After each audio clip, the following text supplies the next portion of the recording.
Welcome to Ode to Games. I'm Kevin Van joined alongside Zach Ross. How you doing, Zach? I'm doing great. How are you? I'm doing pretty good. We also got Logan Plant. How you doing, Logan? Good. Wish I was playing a Monster Hunter right now.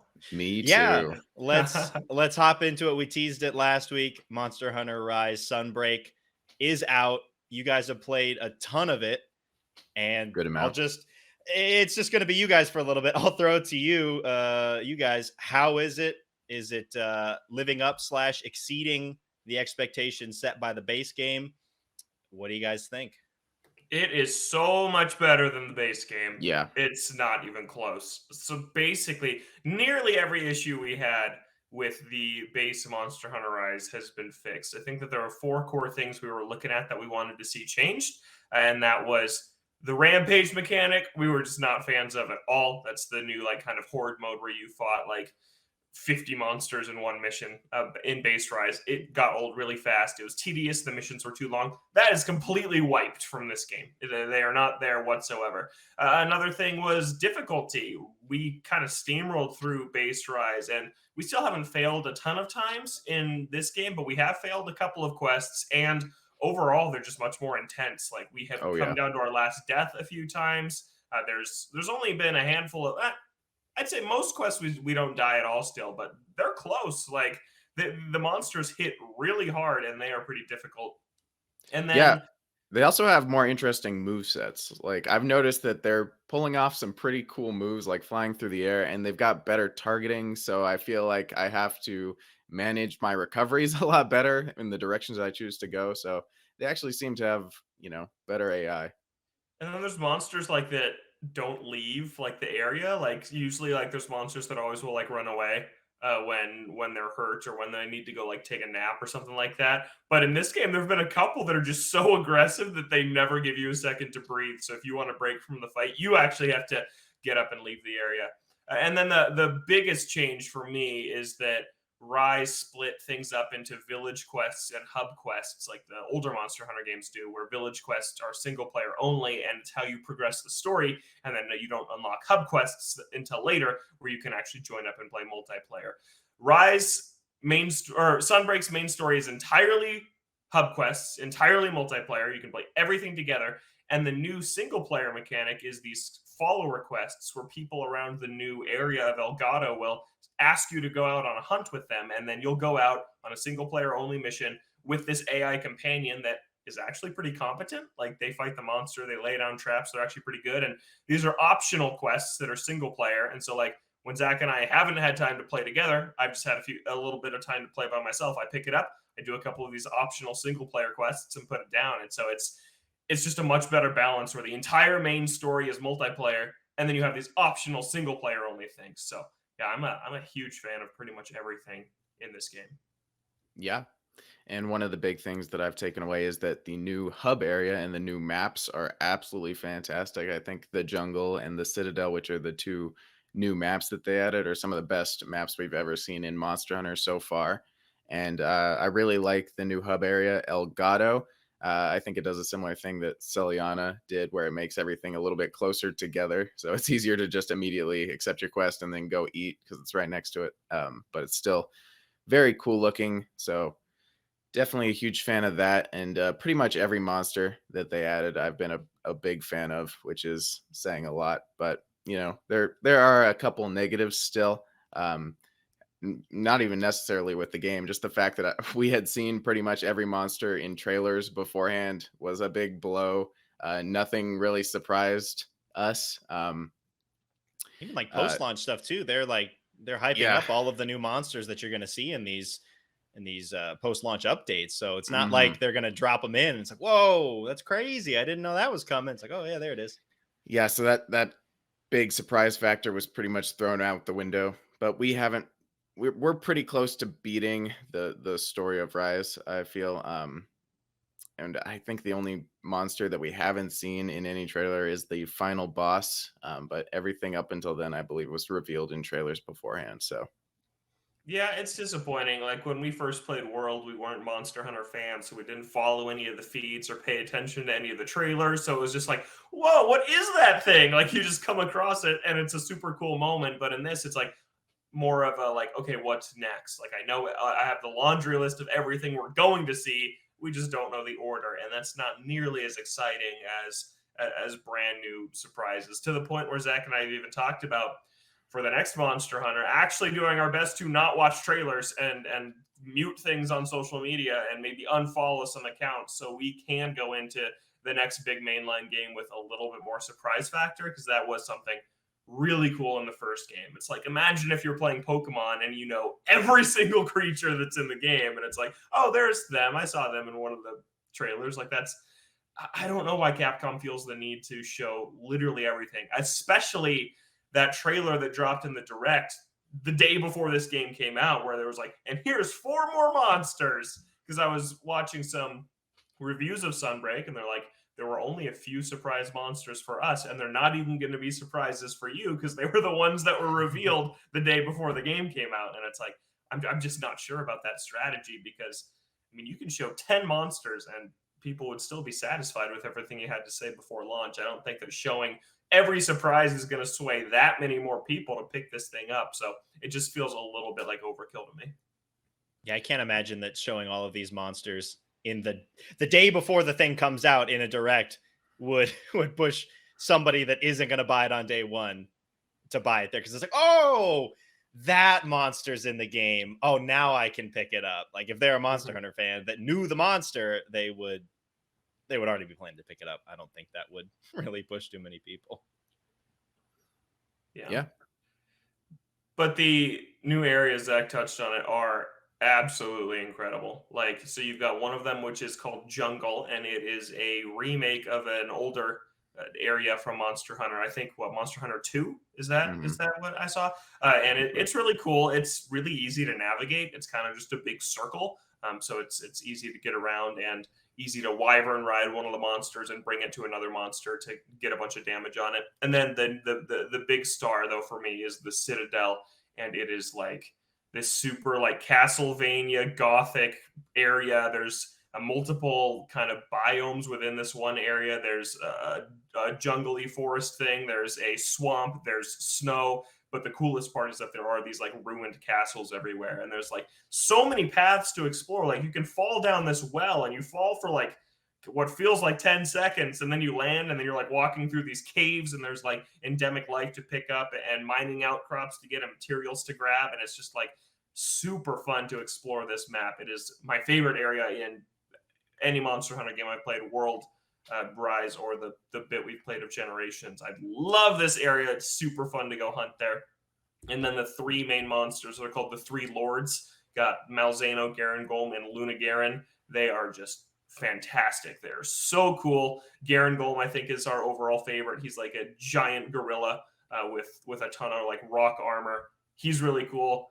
Luna Garen's like a werewolf type thing that can like, it usually runs around on all 4s, but then it can stand up on its hind legs and grow these super long claws on its hands. It's super cool. And then Malzeno's the flagship monster, and that fight also lived up to the hype. So yeah, it's really good. It's so much better than base Rise. We even decided it's better than base World is. Like, it is, Iceborne's the only thing we've played that is better than Sunbreak. It is really good, and I'm really happy about it, especially after Rise felt me leaving a little bit lukewarm after it was all said and done, both content-wise and just difficulty-wise, and the rampages weren't good. So to have this version of Rise is with the great wire bug gameplay and everything else in it is just super great. Yeah. And how much content do you guys feel like you still have left in the main campaign? In the main campaign, I think we're very close to getting the credits rolling. But there is some post-game, content that we know about that we haven't come across yet. And of course, they're going to be supporting this game for a long time. So the rollout of new monsters and new quests and stuff like that should make it a lot more content rich by the end of its life cycle. So there's still a lot to come.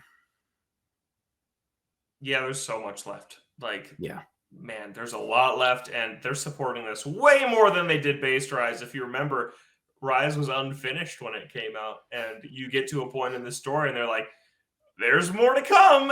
And it's super underwhelming for what was there at launch. And then all that came out in Rise, I'm pretty sure, was that big major update that added the ending and added a couple of monsters, and then they only supported it with event quests. It did not get title updates like Iceborne got, like World got, and like Sunbreak is getting, with like new monsters every few months, new challenges, new areas. So that's really cool that that's coming. And then there was even just a tweet on the official account this morning saying, yeah, not only are we working on new monsters, we're working on new things to make this game even harder for people who want that challenge. So yeah, it's great. Oh, and something we didn't touch on, there's a bunch of new abilities that are super cool. Like Malzeno, who's kind of like this vampire monster, the main one on the cover. If you equip its armor, you get, what's it called, Zach? Bloodright? Is that the name? That sounds right.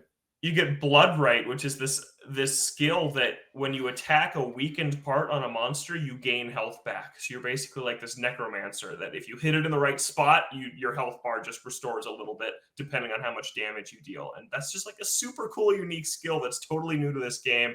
There's a few other examples of really cool skills. Every weapon has like a ton of new moves that you can use. You can equip 2 different sets of moves and then swap between them at will. So it completely expands how your fighting style can play. There's just a ton. It is just a way fuller game, a way better package. Yeah, it's outstanding. I'm back at that point I was in at Sunbreak or in Iceborne that I never really got to in Rise, where I'm thinking about this game all the time, and I just want to be playing it to work on my build and fight new monsters, fight with Zach, fight online. Like, I'm thinking about this all the time. We've already played for like 20 hours, I think. Yeah, most of that in a single sitting. Yeah, most of that's the mark of a good game. Yep. You just sit down and that's all you do for the entirety of the day. Yeah, my brain was fried. It was a long day.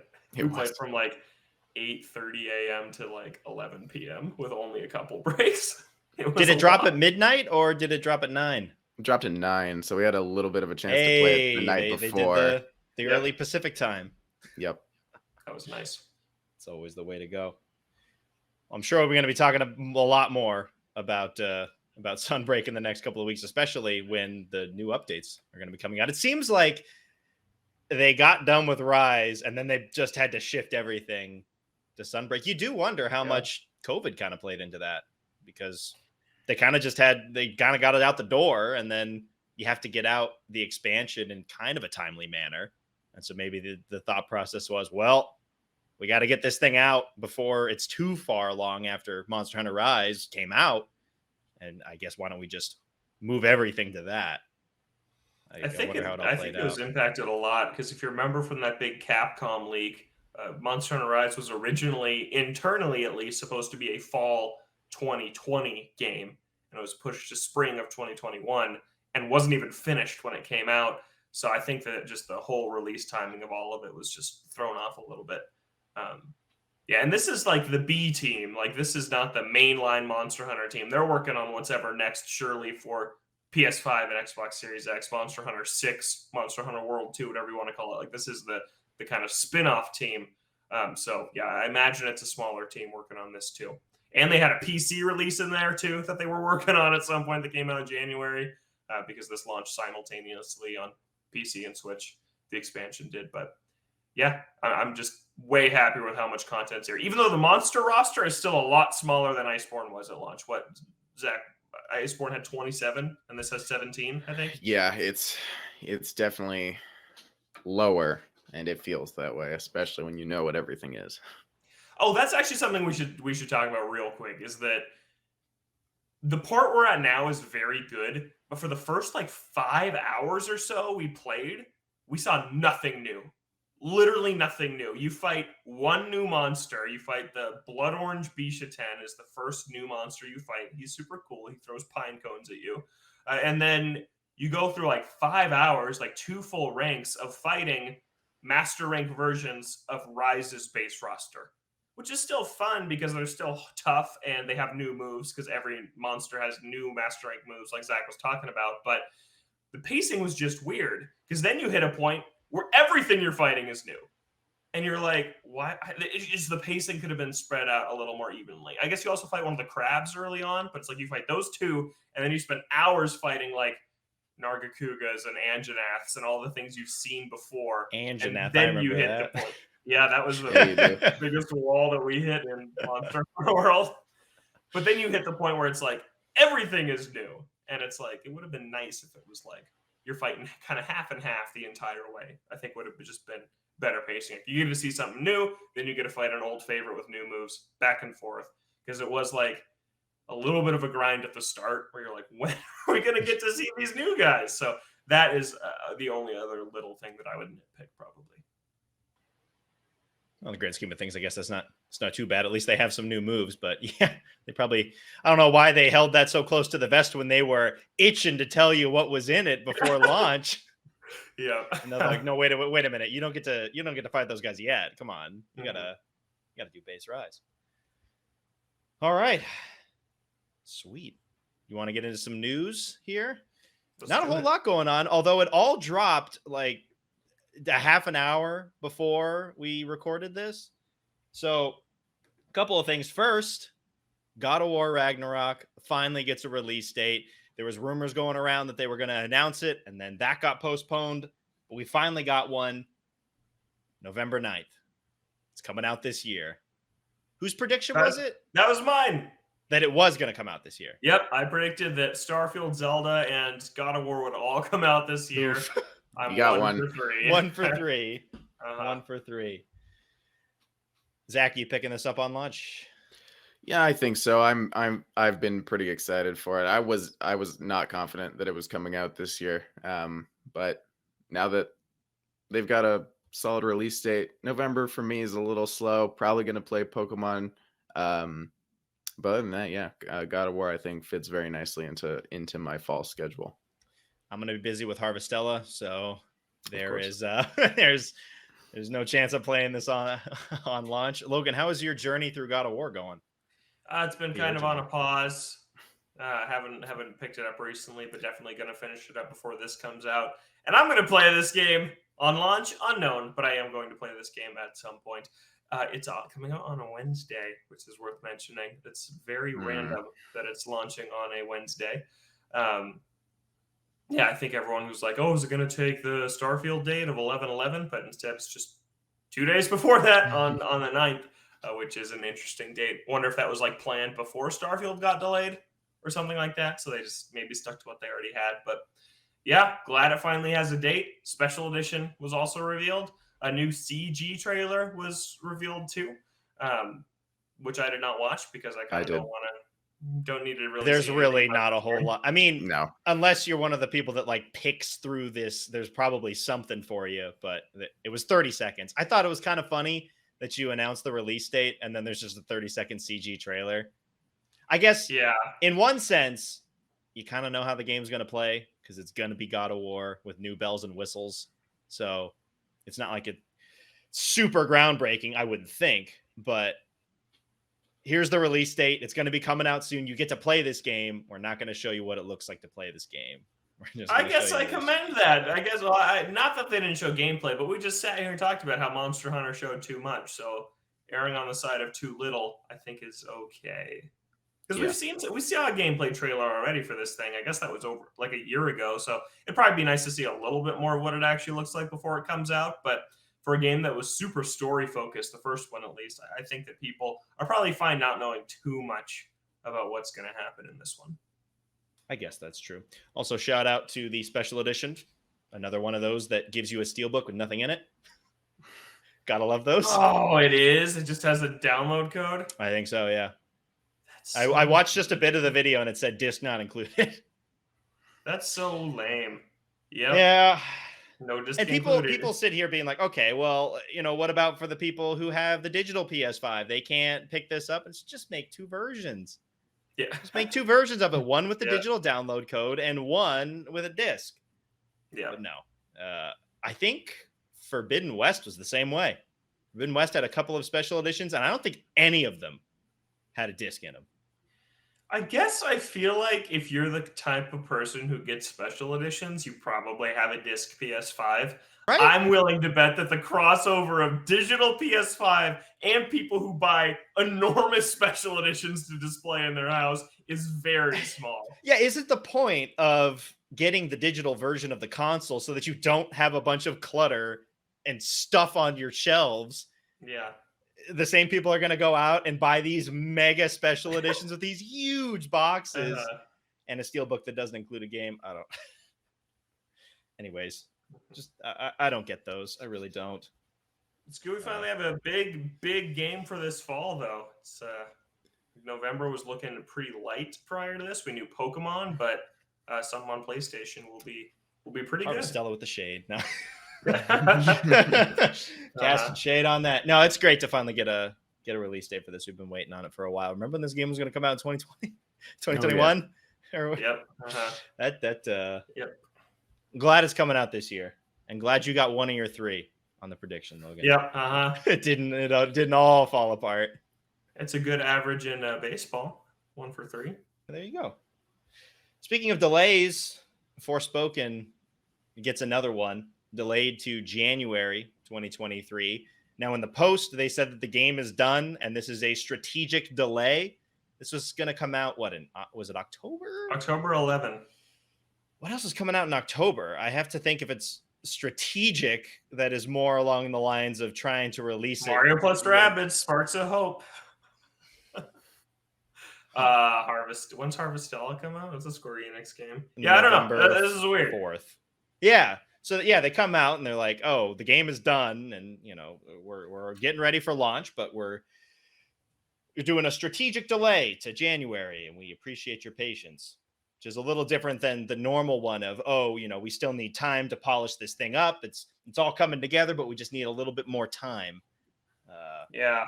Call of Duty comes out in October, but I think the crossover of people interested in those games is particularly large. Yeah. I'm trying to find out what's coming out in October. I'm pulling up the Game Informer release schedule. I mean, they did say that it's in its final polishing phases, so maybe they think that they need a little bit more time than they originally thought. Yeah. But you got Overwatch 2, you got Nier on Switch, you got Marvel's Midnight Suns, No Man's Sky, Plague Tale Requiem, Sparks of Hope, Persona 5 Royals launch on all platforms. So that's a big JRPG that I guess maybe they think would be more popular than that. I don't see many of those being direct competition to Forspoken, though. Yeah. Huh. That's interesting. That's an interesting delay. They don't seem very confident in this game. No. Really at all. I don't blame them. We have not seen a whole lot from it, and it's not really generating much buzz either. Mm-hmm. Like, the only buzz getting generated is when it gets delayed again. Yeah. Maybe that's why they did it. That was the strategy. Yeah, to try and get some hype build. You could do that with a trailer. Yeah. Mm-hmm. So that's January 2023. I'm not picking it up. Me neither. You guys? Nope. I'll be playing Crisis Core. Oh yeah. Which is in Me too. This winter, this holiday, which we don't have a date for yet. We still don't have a date for that game. Are they getting out of the way of that? Like, have they noticed so much getting buzz out of the generating for that? And so it depends on when that launches, though, because if that launches sometime in December, it's not really getting out of the way if you launch it a month after. But if anyone's gonna know when Crisis Core is coming out, it's them. So maybe that's it. Maybe they're trying to work around Crisis Core because that's the bigger game. Yeah. than Forspoken is. And last little bit of news before we get into rumor roundup. There's a Switch OLED special edition coming out for Splatoon 3 on August 26th. Logan, you missed out on the special edition. Well, that's okay because it's ugly. It's really ugly. So that's not the main thing I wanted to talk about, which is that I don't know if you guys were following the internet meltdown that was happening on Tuesday about our new Switch. It was nuts. So basically, a couple of things about Nintendo listed the Switch OLED announcement video and the Switch Lite announcement video as private on their YouTube channel. So theories immediately began swirling. This means a Switch Pro is getting announced tomorrow because that's just what everybody jumps to. I was trying to be rational. I was like, nope, this is not going to be a Switch Pro. I was putting my money on new hardware, yes, because that was very random to just list these videos as private. They did the same thing the night before they announced the OLED. Pretty much exactly a year ago, they listed the Lite video as private. But I thought it was going to be like a Switch Lite OLED or something like that, like some new hardware SKU for this fall that was not a Pro. And then instead, it's just an OLED special edition, which is fine. We're not close to getting the Switch Pro, and I'm so exhausted of the rumors and the speculation. It's every time. Yeah, every time. So yeah, this one for Splatoon is coming out on August 26th, 2 weeks before Splatoon 3 actually comes out, which is interesting. Doesn't come with the game. I don't like how this looks. Oh. I don't like how this thing looks at all. It has the yellow and blue Joy-Con, which is kind of the color theme of Splatoon 3. Like you I had thought blue I had and purple orange and in there. green. It's weird because like it's weird. The Joy-Con are weird. They're like two shaded. Like the top is more purple, and then the bottom's more blue, and then more yellow, and then more green. Oh my goodness. They're weird colors. And then the dock is white, and then just has a random splotch of paint in the bottom corner. And I think it's such a bad look.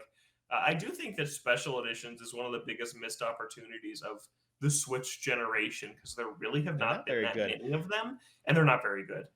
I was going to talk about the Pro Controller. I do not like the design of this Pro Controller, and I don't really like the designs of any of the ones that they've done, where they just make the two handles different colors and then just have like for this one, there's just some splotches on it. It's like, I don't know. None of the Pro Controller special editions have looked all that stunning, and maybe it's just the specific colors that they decided to go with for the two handles, but yeah, it does not look great. The purple and greenish yellow, it just looks like weirdly mismatched. And then it looks, and then the rest of it kind of just looks like what the Splatoon 2 one was, with just the kind of like paint splotches on the body of the controller. Mm-hmm. And the Joy-Con really bugs me because it is a different color than what they're going for with kind of this theming of Splatoon 3. Like it is that more like lime yellow green is what's on the box art, what's been in the trailers, what's on the Pro Controller. But then the Joy-Con is super green, like on the bottom. It is so green. I'm like, that's just a weird choice to me. Because like green was the main color of Splatoon 2. It was green and pink. It's like this is like supposed to be more like lemon lime, like yellow green.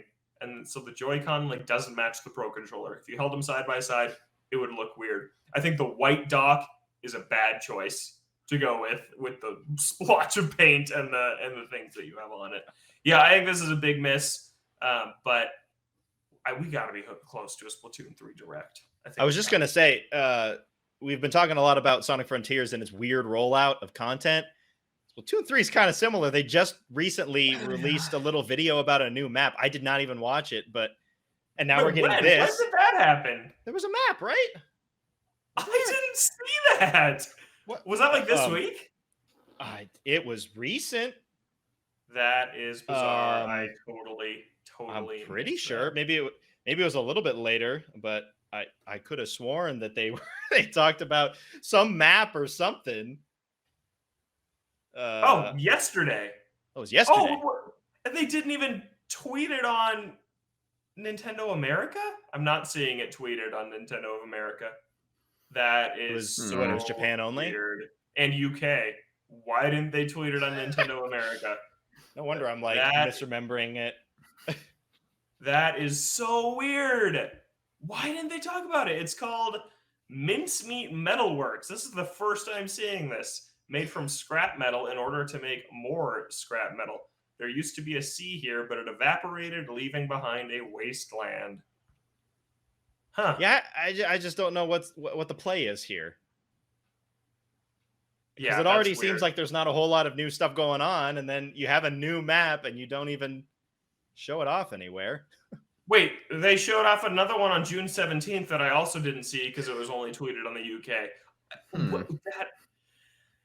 That is so weird. Look, Nintendo of America is too busy talking about how season 2 of the Strikers Battle League is going on for the poor people that are still playing that. Are you still playing that?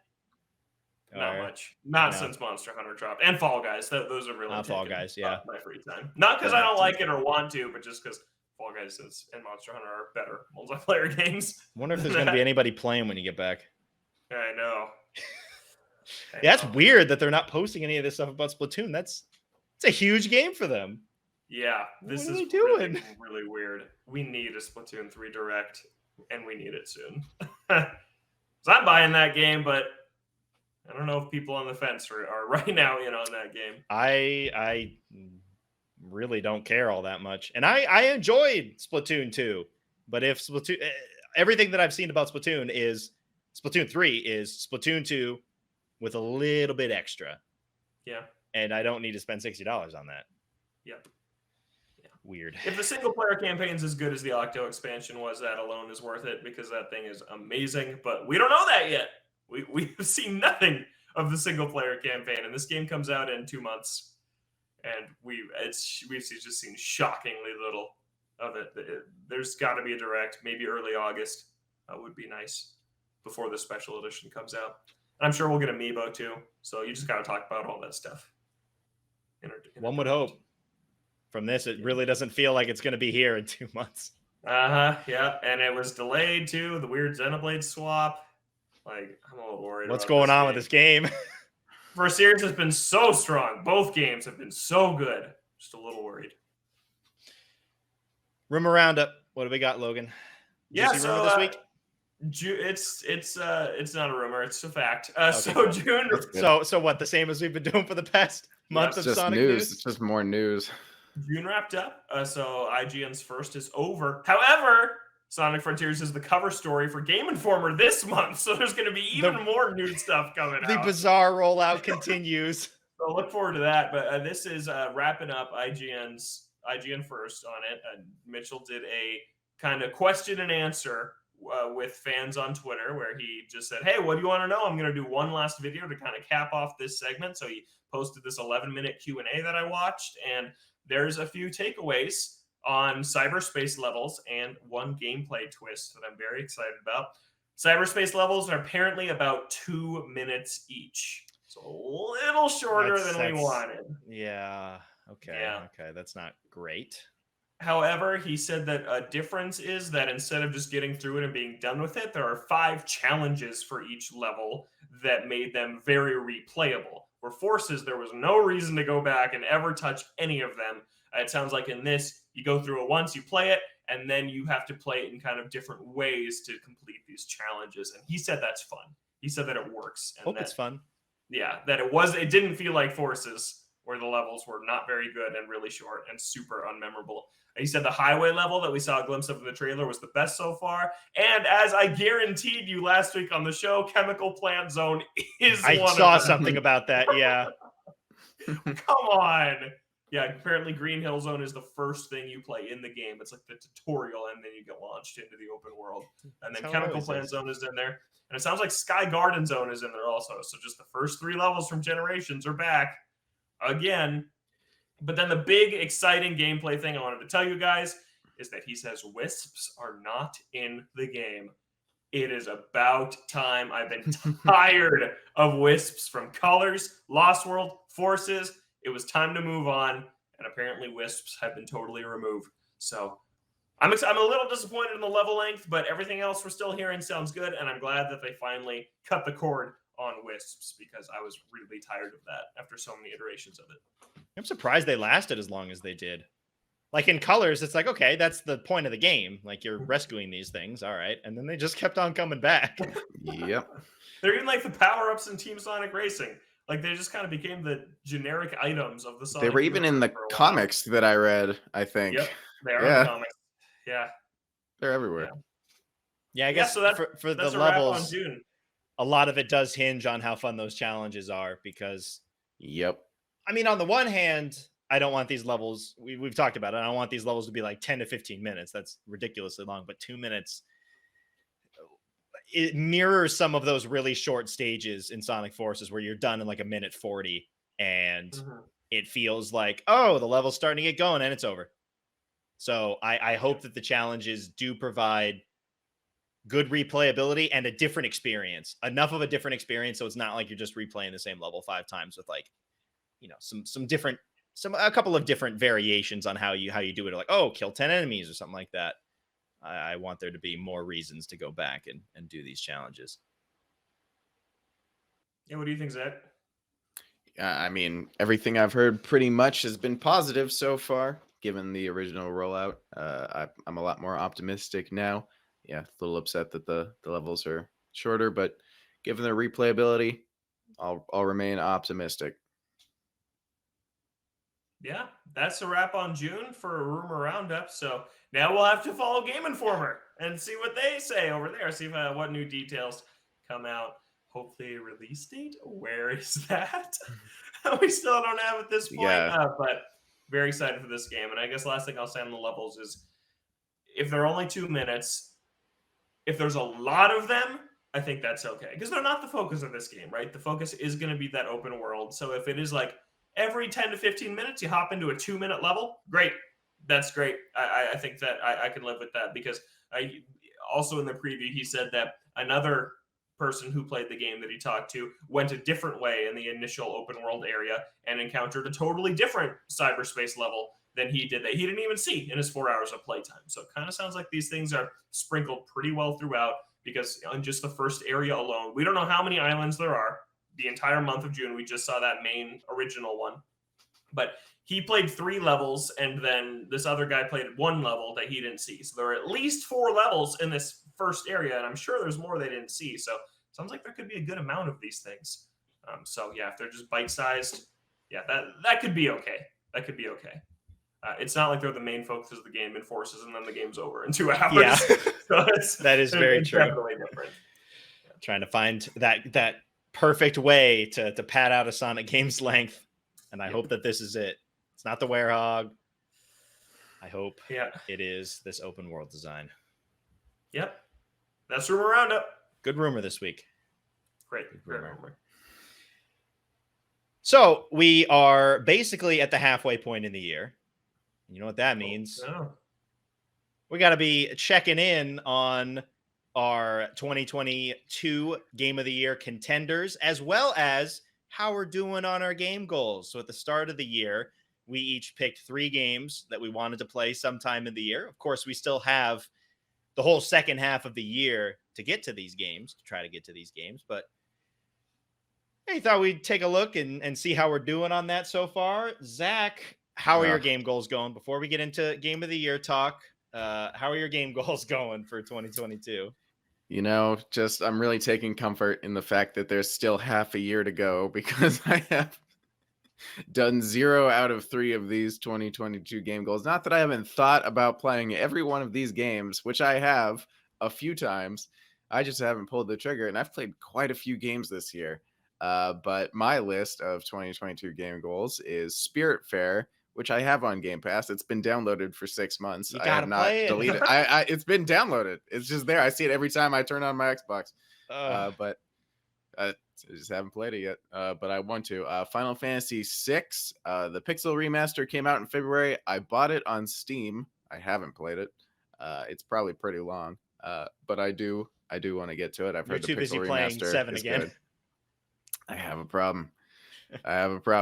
And then my last game goal was Super Mario Odyssey, which is a game. That Logan, Kevin, everyone in the world loves to no end, but I know I'm gonna hate it, so that's why I won't play it. Oh my god. You're gonna like it. It's great. I know. There's no reason that you'll hate it. You like Spyro. I hated Spyro. Hated him. What are you doing? All 3 of them. You like Jack and Daxter 3D platformers. No, I don't. Oh my god. So 0 for 3. Yep, I'm 0 for 3 currently. It's July. It is July, and I own all 3 of these games, so there's a good chance that I may play 1 or 2 of them by the end of the year. Let's hope. Well, let's hope. I just hope you play Spiritfarer. That's the one I want. That's probably the first step. And Odyssey, but I've been hounding you more for Spiritfarer. So if there's anything you play this year from that, I hope it's Spiritfarer. I'll be very disappointed in myself if I do not play Spiritfarer. I would be disappointed in you too. Oh, dang. Logan, how are your game goals for 2022 going? They're going all right. My 3 games are Returnal, Dodgeball Academia, and Dragon Quest V. Returnal, I chip away at from time to time with my buddy that I'm playing in co-op with, but God, it's hard. It's so hard, and we can't get past the second area. We can't do it.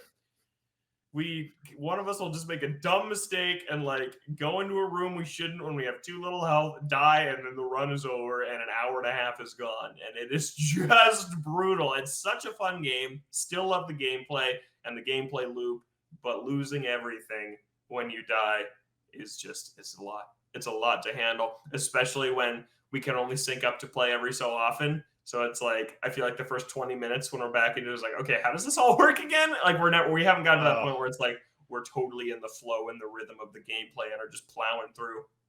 But yeah, it's, even if we don't beat it this year, it's still, I've played a lot of it. So it's a game I wanted to return to, and I have returned to. So I'm counting that as a win so far at the halfway point in the year. Hopefully we can knock out this game before the end of the year. Dodgeball Academia, I played like 2-ish hours of and just didn't like. So I didn't like the gameplay. I found the dodgeball like really, really simple and not super fun to play. Maybe it gets deeper later, but I think I'm abandoning this one. But I tried it, so I'm fine with that. It just wasn't for me. And then Dragon Quest V, haven't thought about touching. Kind of forgot that I wanted to play it this year until I saw it. But I want to play it so I can watch that movie that looks so gorgeous. So maybe I will still get around to it at some point. So like what are we counting that? 1.5 for 3. 1.5? Yeah, I guess. 1 for Dodgeball Academia, that's done. Yeah, and then half for Returnal. Yeah. How many areas are in Returnal? I think 5. And we're on the second. Shoot, Not so even close. there's a fair amount left in there that gets harder. But I've heard that the second boss is the one people struggle on the most, and we've died on it a couple times. So hopefully when we get past that, we'll be able to handle some of the other bosses. So it's like the God of War Darkness fight. Yeah. Where, like the early stages of the game, it's brutal. And then you get past that and it's like, oh, okay. Yeah. The rest of the game actually like works. All right, cool. I'm just waiting. They just got to patch in a baby mode where it's like, you can save whenever and reload whenever. And then I will beat that game. But I don't see them compromising on their vision like that ever. People just won't finish it. Yeah. My game goals, I'm going pretty good. Halfway through the year. Mafia 2 Definitive Edition. I beat that game. That game it's quite broken. That game crashed. That is a game that has crashed on me the most out of most games that I've played. That game crashed several times and had a bunch of issues. The core game itself, the story is great, but it is really disappointing that they went through the trouble of giving it a definitive edition and brought it to current gen consoles, and then it just wasn't very good. Yeah. So yeah, that was fine. Dodgeball Academia, I have not played it. After what Logan said, I'm a little bit more apprehensive to play it, but if there's a good sale sometime in the year, maybe I'll hop in and give it a shot. I don't have Game Pass, so I can't just give it a try for free. I'd have to be playing it on my Switch or something. And then Tomb Raider. I beat Tomb Raider. Nice. So 2 for 3. Not bad. Better Still got than half me. the year to hope for a good Dodgeball Academia sale, so I can hop in and try that game out. All right, the main event, game of the year, watch for 2022. So our lists are split up into 2 categories. First, we've got the games that we've already played this year that we think will be on our list at the end of the year. And then we've also got some games that are either not out yet or you haven't gotten a chance to play that you think have a good shot at ending up on your list at some point in the year. So Logan, first off, what are your current contenders of the games that you have played in 2022? These are unranked. These are not in any specific order to leave some mystery for the ODs 2022. But this is in release date order. Pokemon Legends Arceus came out in January. I still have not finished it, but I really love that game. Elden Ring in February. I have hit a wall in that game that I cannot overcome. I am not good enough to kill anything, so it kind of led to me putting it down. But I played that game for like 22 hours or something like that, so I need to go back and get to the end. I still want Zach to carry me, but we're playing other things right now. Yeah. But I love that game. I think it's amazing. And then Monster Hunter Rise Sunbreak. Awesome. Not in release order. I guess I just threw that one on there. I never know how to count an expansion. Like Iceborne was definitely my favorite thing in 2019, but I think I gave it like number 2 or number 3 on my list just because it wasn't a full new game, but it almost feels like a new game. I mean, if it's a better game than Rise was, I think you could count it. It is. Yeah.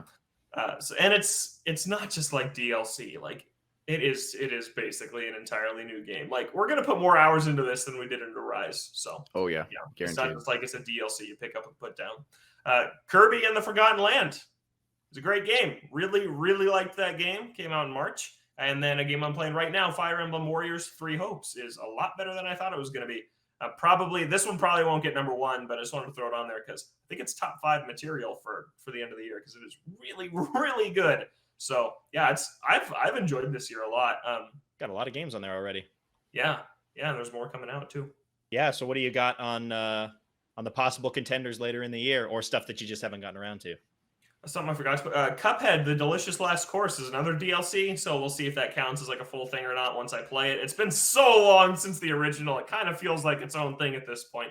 But I have to play that. I'm very excited to play that through at some point. And then Tunic is a game I've been waiting to put more time into, but just been preoccupied with other things. I think I will really, really like that game when I do get around to it. Live Alive comes out this month. All 3 of us are excited for that game. Looks really cool conceptually. Excited to see how it plays. And I just know a lot of people that love the original Japanese version. So excited about that. Splatoon 3, apprehensive about it at this point, but I just love the first 2 games so much. I'm sure I'm going to like this game. I'm sure it's going to be good. We just need to see what about it is going to be good. So yeah, I know that this game will dominate my life when it comes out in September. Sonic Frontiers, another one. Who knows? Putting a lot of stock into that. This game of the year. Whoa. This could be the one. If it's great, it probably would be my game of the year. If this is a great game, because I love Sonic that much, and just to see them put out a great game would be awesome. The first time in like 11 years that they put out a great game would be super fun. And then I put Pokemon on here. I think that Pokemon Scarlet would have a tough time being better than Legends just because of what we know about the gameplay differences. That this one's going to be more traditional, but they're trying an open world thing. I want to see how it turns out. I don't think that it will unseat Arceus as my favorite Pokemon of the year. It's crazy that they're coming out in the same year, but I just thought it was worth mentioning because that is something I'll be playing come November. I'm surprised you swapped around so quickly on that. Like, if Legends Arceus was in the same style of like old school Pokemon and you still loved it then, it wouldn't surprise me that you're back in on Scarlet and Violet. But Arceus is so wildly different, and Scarlet and Violet are hopping back on to the old school Pokemon with some new changes. I'm surprised that you hopped back on so easily. I think what it came from is that my girlfriend was interested in trying Pokemon. She's like, I want to try the new one. And I was like, okay, I'll play it. We'll play it at the same time. I guess they have the multiplayer too, however that works. Yeah, yeah. Well, we'll see how that works. But yeah, I think the multiplayer aspect and picking up both games on day one and kind of that nostalgia is what swayed me over. Also, Bear and Breakfast. I'm excited about that game. Yeah, I'll get to that. I forgot about it. I'm just going through releases right now. Yeah.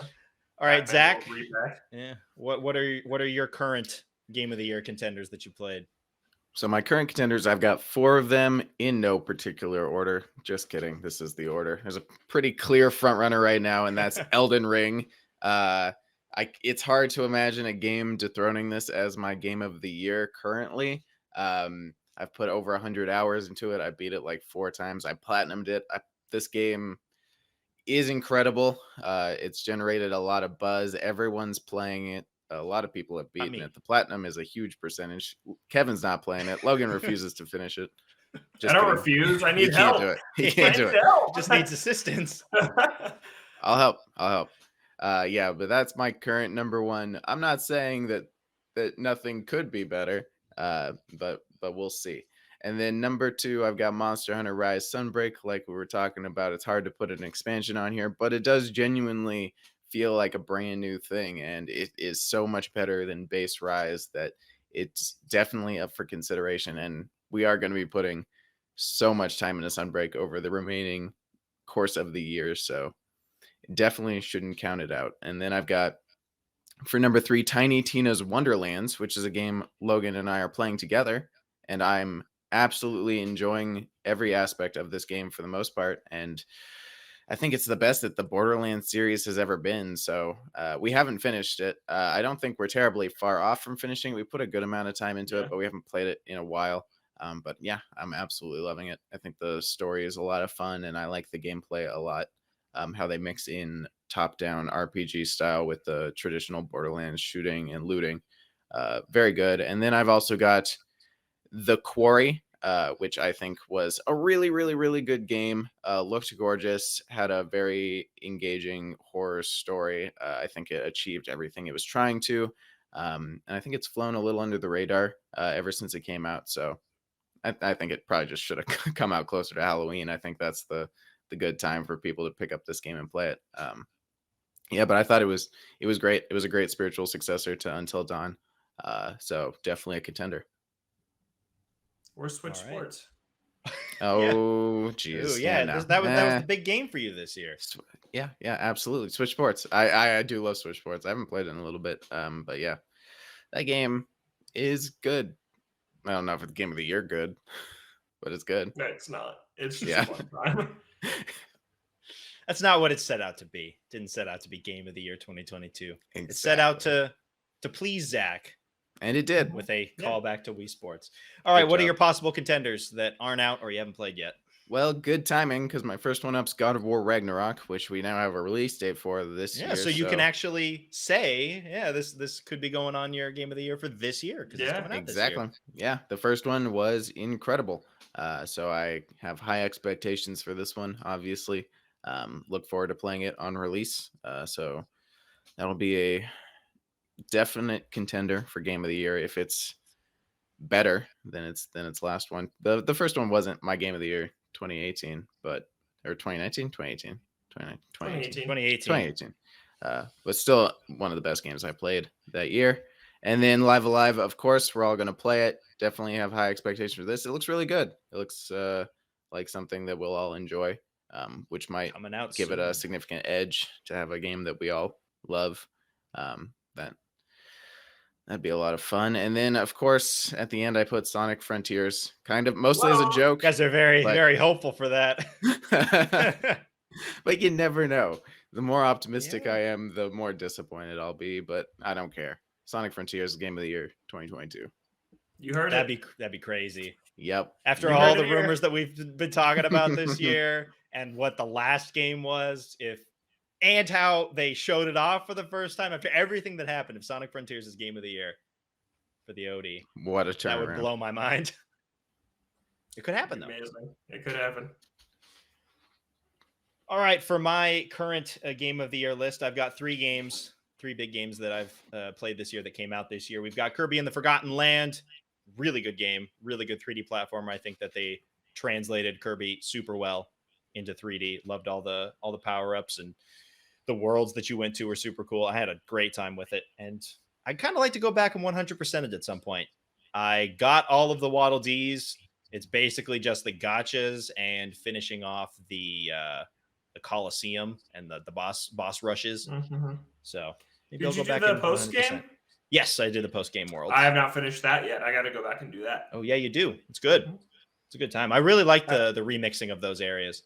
I did 2 of them. I like them. I don't remember what came out. That's probably something. Yeah. a lot of games. Uh-huh. And then Pokemon Legends Arceus, which I just finished, by the way. Quick side note on that for a quick what we've been playing cameo.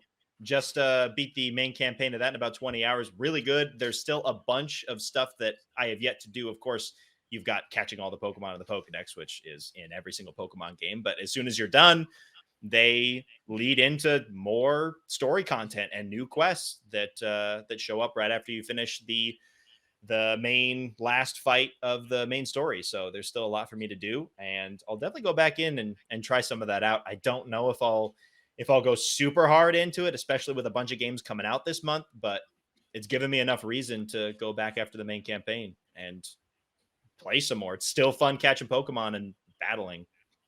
Not to spoil anything, because I don't know myself, but my sister, who is 100% of this game, says it is absolutely worth catching every Pokemon. Not completing the research levels for all of them, like to level 10. Yeah. But at least catching one version of every Pokemon, I think, is how you actually get the true ending of the game. There's a true ending? Yeah.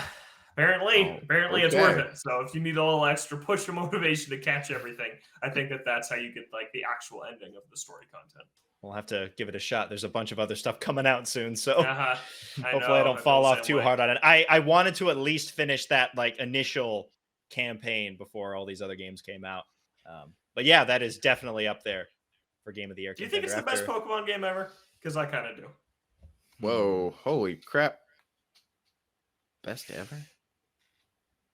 I'd still probably go with Heart Gold and Soul Silver.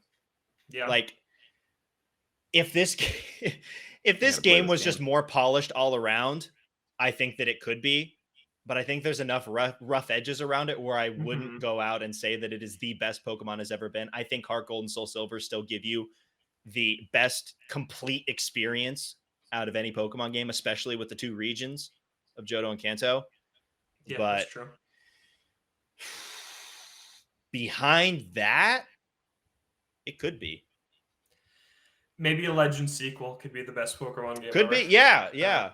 Because I look at this game and the core gameplay is so good, and I just want them to, fun. Flesh it out a little bit more, give you, even more options to catch Pokemon and make it look better and run better. If they can do that, I think it's the definitive way to play Pokemon. And then last, Horizon Forbidden West. I don't think it'll be super high on my list, but I still quite enjoyed it. I still think the combat of that game is fantastic. The world is gorgeous. The story, to me, is not as good as the first game, but I still think the core gameplay is enough for it to appear somewhere on my list. Maybe not a top 5 with the other games that are going to be coming out this year, but definitely on a top 10 for me. The game was absent from mine and Zach's list entirely. I totally forgot about it. Oh my god, I feel stupid. I intentionally left it off. I don't like that game very much. I liked it. I did like it. I liked it quite a bit. It should be on my list. And then for possible contenders not released or played yet, Saints Row is my big one, coming out in August. I'm really excited for it. I hope it hits. It's been nearly a decade since the last Saints Row game, and the last Volition game, Agents of Mayhem, was not very good from what I heard. So I have high hopes for this one. Everything that I've been seeing gets me more excited with each one. The character creator demo that they dropped a couple of weeks ago, I didn't have too much of a chance to dive into it, but from what I played of it, just creating characters was super cool. The accessibility options were really awesome, and you're just going to be able to create absolutely bizarre creatures, and, as people always do, just likenesses of people where I am baffled that people have the time to put in to just make some of these characters look just like somebody else. I'm excited to see what people are going to be able to do with that character creator. And then all the other stuff they've shown off, all the different combat options, upgrading the cars with the bowling ball in the back, and the spiky tires are back. And I'm just excited for it. I hope that it lives up to its billing of a Saints Row 2 plus Saints Row 3, because that's what I want. So that could be a number 1 for me if it hits on everything. Live Alive is another one that I'm very excited for. And it's going to be fun to have a game that we all play and talk about on this show, because you don't get a whole lot of those. So I'm excited for that. Xenoblade 3, I put it on here, but I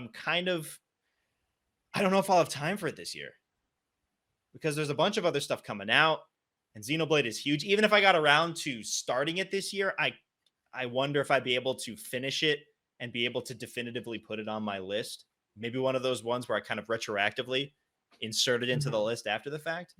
Yeah, I'm still excited for it. It looks really good.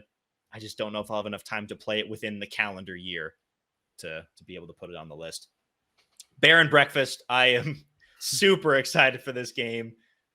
After getting that release date, it instantly shot up as one of my most anticipated games of the year. That management style is right up my alley, and it gives me some Zoo Tycoon vibes with just making these areas for different people's wants and desires. They said it was a theme hospital type of deal. In the Bullfrog games from the 90s, that I enjoyed the Bullfrog games that I played back in the day on PC. So to hear that was the inspiration for this, I'm really excited for it. And it sounds like there's a lot that they haven't shown off. There's something going on in the forest, and I'm curious what that's going to be. I want to play this thing, and it's coming out soon. And then last, Harvestella. I had to put it on here. It's Whoa. It's what I hope that I wanted Rune Factory to be. Obviously, it's not out yet, so I can't say that definitively it is what I wanted Rune Factory 5 to be. But if it hits everything that I want in a Rune Factory game, and it's just not Rune Factory in name, it could be up there as one of my games of the year. If that combat is really good, that world exploration looks super cool, if the farming is really fleshed out, it could be up there for my game of the year for sure. And that game was just announced like a week ago. Yeah. And it's already there. And then there's the elephant in the room, sports story. That's not... When my prediction fell apart, I was done. It's not coming out this year. If that comes out this year, then that could easily take home the OD. Like it probably will. No it question. Probably would No this year if question. it came out. Just because it's out after how long we've waited for that game, it's almost like it has to be number one. Just automatically. I hope that comes out this year. My prediction was wrong on it, so I'm very disappointed. But I mean, I guess it could come out at any time. Yep, it could just drop. It could just drop one day. Yeah. God, I want that game. Me so bad. All right.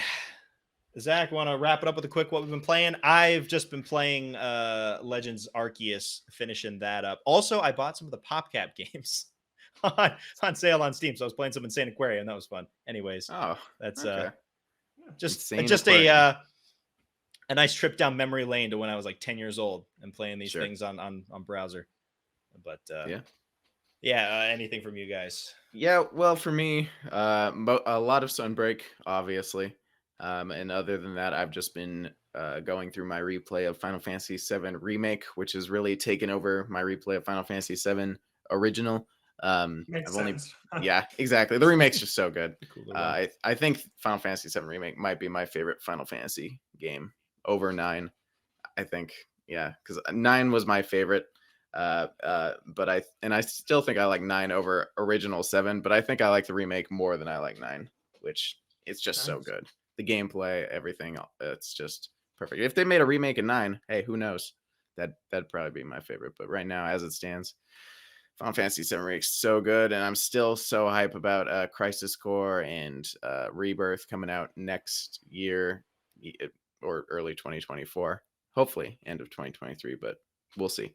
And that's basically been it for me. Nothing really new.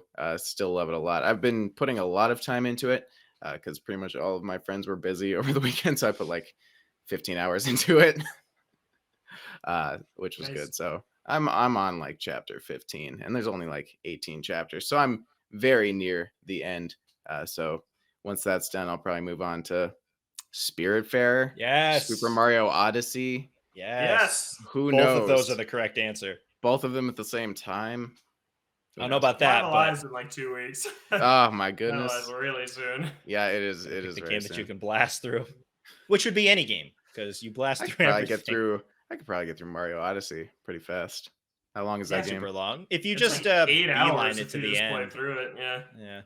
You think I'm going to get all the moons? Nah. I think you'll want to get more than you think. More than the bare minimum. Perfect that game is when you see it's one of the greatest games ever made. All right. We will see. Yeah, but that's basically been it for me. Logan, anything else on your end that we haven't Fall Guys. We've been playing more Fall Guys. And I just want to quickly say that I am I guess disappointed. It makes sense, but the free-to-play nature of this game has made it so we're not going to ever get any cool costumes ever again. Wow. Right? Because when the game was free on PS Plus and cost $20 to buy, you could get all the cool crossover costumes for kudos, which you earned by playing, and crowns, which you earned by leveling up or winning games. So there was basically nothing we couldn't get because we played so much. But now, for example, the Halo costumes just dropped. They were super cool. There was Master Chief, there was a Brute, and there was a Grunt. The Grunt was hilarious. Like, it looked so much like a Grunt. In a Fall Guy in a Grunt costume was awesome.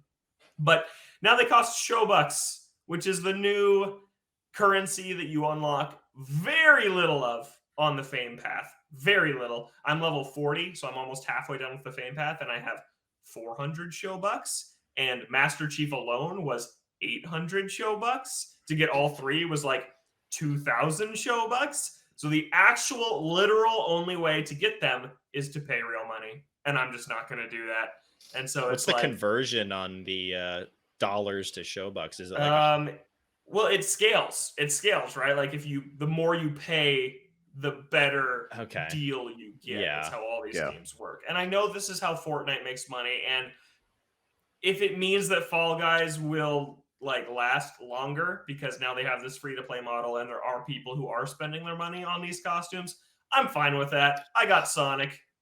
I got some cool costumes that I like. We played a few rounds yesterday. I didn't see a single person wearing any of those costumes. That's true. Yep. That's true. So I don't know. Maybe they'll have to rethink the pricing structure on this a bit. But if there are some people out there buying them, supporting this game, I am going to buy the Battle Pass every season. It's $10.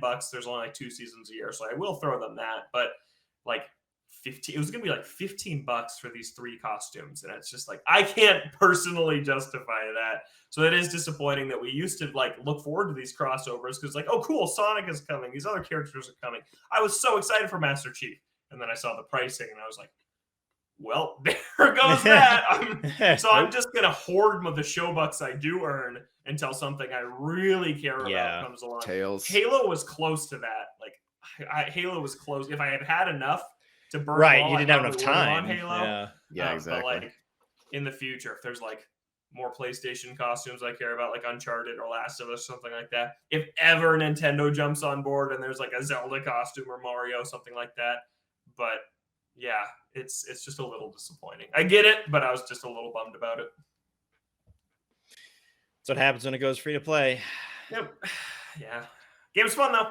Game's still fun. There's a Halo show that was pretty cool that had like bombs in every level that you could just like throw at people to explode them. It was fun.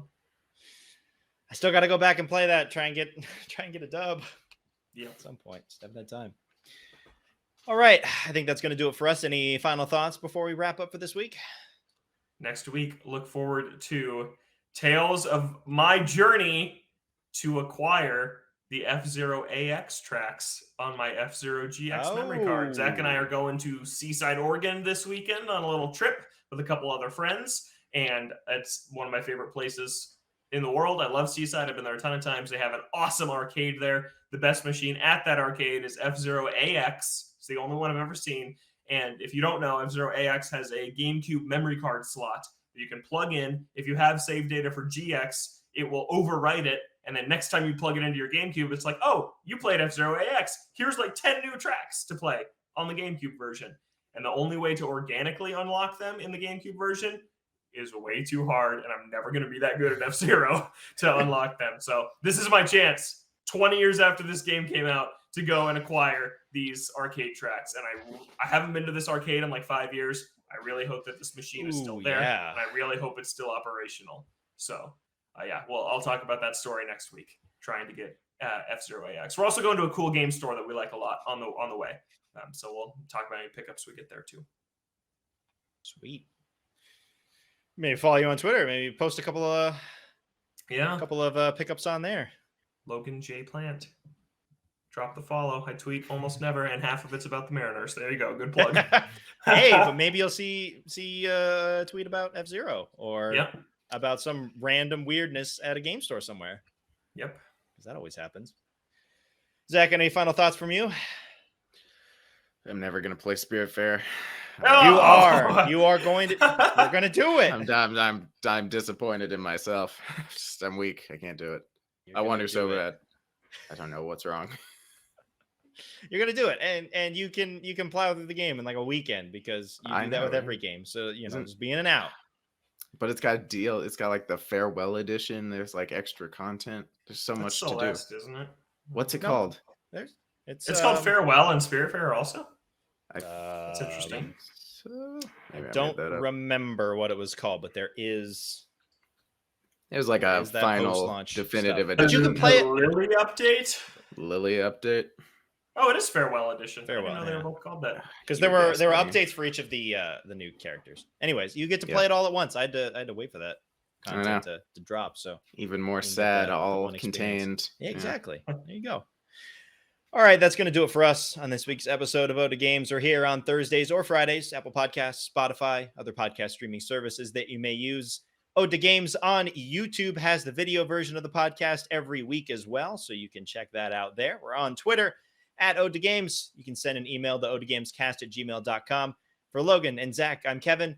Thank you so much for listening, and we'll catch you next week.